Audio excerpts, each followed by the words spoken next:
غلیظ ترین انسان، اور جہنم کے سب سے نیچے ابو جہل اوپر ہے، عبداللہ بن ابی نیچے ہے، ابو جہل اوپر ہے، عبداللہ بن ابی اس سے نیچے ہے، لیکن اس نے اسلام کا لبادہ اوڑھا۔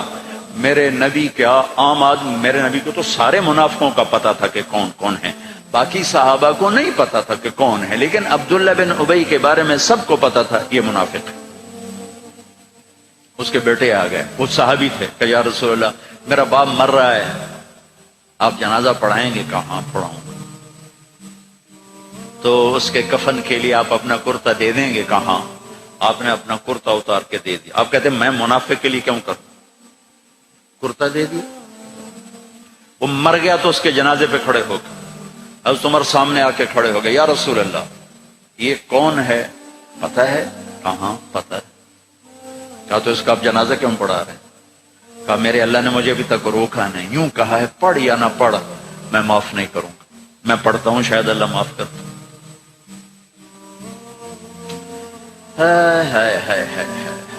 ایک جگہ تھا وَإِن تَسْتَغْفِرْ لَهُمْ 70 مَرَّةً فَلَن يَغْفِرَ اللَّهُ لَهُمْ، اے میرے نبی 70 دفعہ پڑھ دے جنازہ میں پھر بھی معاف نہیں کروں گا۔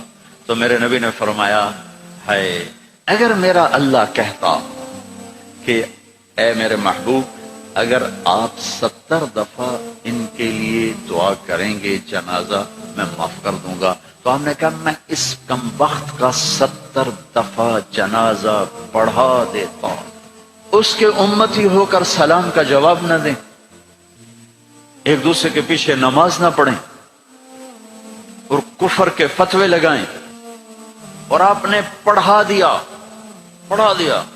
اور فرمایا ابھی مجھے اللہ نے روکا نہیں، اختیار دیا ہے شاید بخشا جائے۔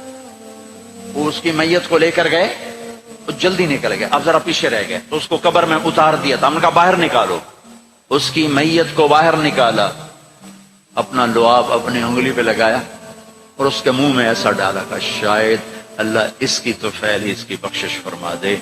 اس منظر کو دیکھ کر 100 منافق کلمہ پڑھ گئے، 100 منافق کلمہ پڑھ گئے۔ میرے بچوں ایسے علماء کا اعلی کار مت بنو جو تمہیں دست و گرے باں کر دیں، جو تمہیں مسلمان کو کافر پیش کریں۔ مسلمان بنو، مومن بنو، مسلمان بنو۔ اللہ نے ہمارا نام یا مسلم رکھا یا مومن رکھا، میرا تیرا تعارف ایمان ہے، اسلام ہے۔ ایک دوسرے سے ایسی نفرت،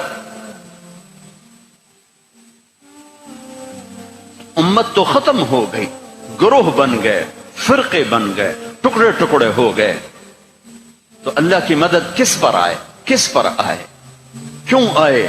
ادھر مذہب کے نام پہ نفرت اور ادھر تہذیب کے نام پہ ننگا پن اور ناچ آوارگی۔ کدھر اللہ کی مدد آئے؟ مسلمان بن کے رہو، اپنے حوصلوں میں تمہارے ان بچوں میں کوئی آپس میں لڑا ہوا ہو ابھی اٹھ کے گلے لگنا، کہ میرے نبی کا فرمان ہے 2 مسلمان لڑ پڑیں پھر 3 دن تک صلح نہ کریں تو میری طرف سے یہودی مریں عیسائی مریں، مجھے ان کی کوئی ضرورت نہیں ہے۔ اور ہر پیر اور جمعرات کو اللہ کی بارگاہ میں اعمال پیش کیے جاتے ہیں، اعمال پیش کیے جاتے ہیں۔ جب 2 مسلمان، 2 عورتیں، 2 مرد، 2 نوجوان، 2 لڑکیاں، 2 لڑکے، 2 بھائی، 2 پڑوسی آپس میں لڑے ہوئے ہیں، سلام دعا نہیں ہے، جب تک یہ توبہ نہیں کرتے مجھے ان کا کوئی عمل قبول نہیں ہے۔ میرے بچوں میں نے حوصل لائف گزاری ہے، ہم تو جانور تھے اور اس زمانے میں ایسے تبلیغ کا کام بھی نہ تھا۔ میں نے تمہیں پہلے بتایا کہ 2-3 لڑکے اقبال حوصل کے لان میں نماز پڑھ رہے ہوتے تھے، وہ باغیچے میں، نماز کا کسی کو پتہ ہی نہیں تھا۔ اب تو ماشاءاللہ بہت بہار ہے، لیکن ایک بات یہ تھی کہ مذہب کا بھی پتہ کوئی نہیں جانتا تھا، فرقہ کیا ہوتا ہے، اور یہ وہ فرقہ ہے، یہ وہ فرقہ ہے، سب مسلمان بن کے رہتے تھے، ہوتے غافل تھے، پتہ کچھ نہیں تھا۔ تو آج تو ماشاءاللہ بہت بیداری ہے، اللہ تعالیٰ آپ کو جزائے خیر عطا فرمائے۔ محبت سے رہو، الفت سے رہو، نفرتوں سے۔ ہماری آپس میں لڑائیاں ہوتی تھی، مذہب کے نام پر نہیں، ویسے ہی وڈا کون ہے، میں وڈا دا میں چودھری دا میں وڈا ذمہ دار دا پتر، میں وڈے ذمہ دار دا پتر، اس پہ لڑتے تھے. ویسے کہ کبھی مذہب کے نام پہ ہو، اور ایسا کبھی نہیں تھا. ہمارے ایک وارڈن آئے طالب صاحب رحمت اللہ علیہ، بڑے نیک استاد تھے لیکن تھے بڑے سخت. یہ استادوں سے کہتا ہوں ڈنڈے نہ اٹھاؤ، محبت کے پھول دو. وہ استاد نہیں ہے جس کے نہ آنے کی کمی طلبہ محسوس نہ کر کہ آج ہمارے ٹیچر نہیں آئے یار. اور جب ٹیچر نہ آئے کہ شکر ہے کوئی نہیں آئے، جان چھٹی. اب شکر ہے یونس صاحب دی کالی ٹوپی نظر نہیں آ رہی، جان چھٹی. وہ استاد نہیں ہے. باپ گھر میں داخل ہو اور بچے ادھر چھپ رہے ہوں کہ ہیڈ ماسٹر آ گیا ہے، پیو نہیں ہیڈ ماسٹر آ گیا ہے، تو وہ باپ نہیں ہے، ناکام باپ ہے. ناکام باپ ہے جس کو دیکھ کر بچے لپکیں نہیں، بڑے یا چھوٹے. جس ماں کی کمی کو اولاد محسوس نہ کرے، جس باپ کی کمی کو اولاد محسوس نہ کرے، وہ ناکام والدین ہیں. ڈنڈا سختی یہ میرے نبی کا طریقہ نہیں ہے. محبت محبت محبت.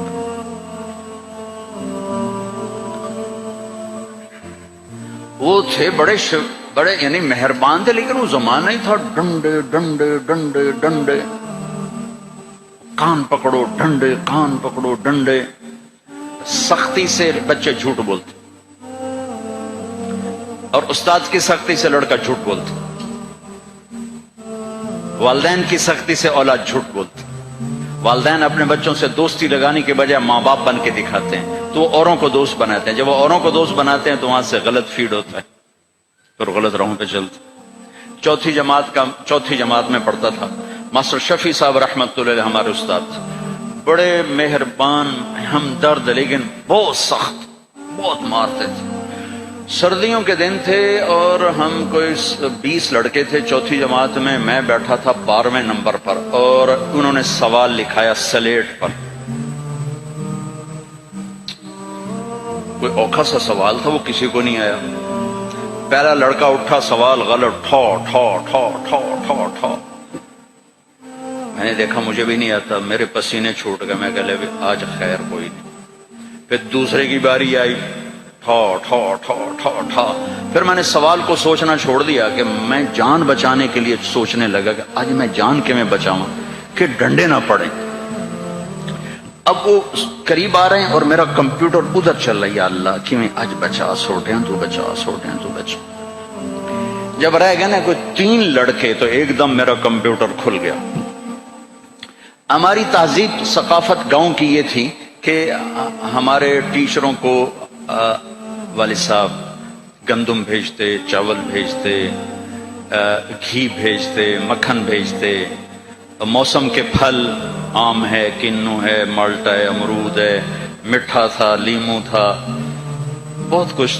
بڑا باغ کا بڑا شوق تھا. اور مرچیں، نمک، ہر چیز جاتی تھی. اور کوئی رشوت نہیں ہوتی تھی. یہ وہ ہمارے والدین سعادت سمجھتے تھے کہ بھئی ہم اپنے بچوں کے استادوں کی خدمت کریں، سعادت سمجھتے تھے. اب میں سوچ میں پڑا بھئی اب میں کیا کروں. تو کوئی موسم کا پھل سامنے کوئی نہیں، کنک بھی کوئی نہیں، چاول بھی کوئی نہیں. ہن میں کی کرا؟ تو مجھے یاد آیا کہ مرچیں ہیں. میں اٹھا، جب 3 رہ گئے، چوتھا میں، تو میں اٹھا. میں کہا استاد جی ابا جی آندے پیان کل مرچاں توڑے گھر اپڑ جیسا. انہوں نے کہا ٹھیک ہے میرا پتر، ٹھیک ہے، تو بہ جا، تو بہ جا. میں ڈنڈوں سے بچ گیا. یہ جھوٹ مجھے کس نے بلوایا؟ میرے استاد نے بلوایا. بچہ تو ایک یہ پھول ہوتا ہے، اس کو یوں تھپڑ مارو تو یہ مسئلہ جائے گا.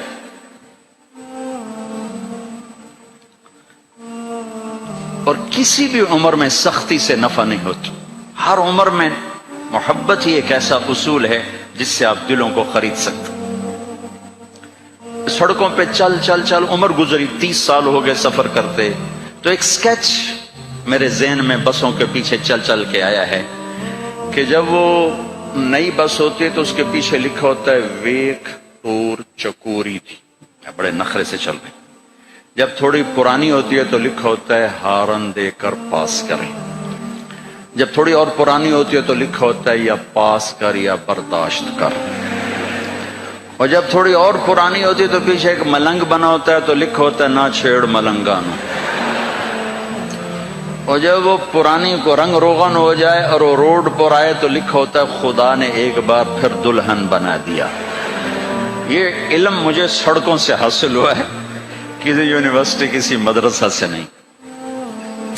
ایک دفعہ میں ایک کوسٹر کے پیچھے جا رہا تھا اور میں اپنا مطالعہ کر رہا تھا، پڑھ رہا تھا سامنے والی سیٹ پر۔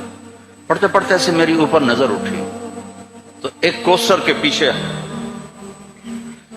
گاڑی تھی، میری نظر پڑی تو اس کے پیچھے 2 بول لکھے ہوئے تھے، 2 جملے۔ اس نے یہ سارے دھونے دھو دیے کہ ایسا خوبصورت میں نے کہیں دیکھا ہی نہیں۔ یہاں لکھا ہوا تھا بہت بڑا کر کے دل ایسے، اور آگے یوں بنا کے آگے لکھا ہوا تھا برائے فروخت، دل برائے فروخت۔ دل کے نیچے لکھا ہوا تھا قیمت، آگے لکھا تھا ایک میٹھا بول، ایک میٹھا بول۔ یہ ماں بولے، یہ ٹیچر بولے، یہ باپ بولے، یہ دوست بولے، یہ بھائی بولے، یہ پڑوسی بولے، دشمن بھی بولے گا تو آپ اس کے ہو جاؤ گے، کہ دل چیز ہی ایسی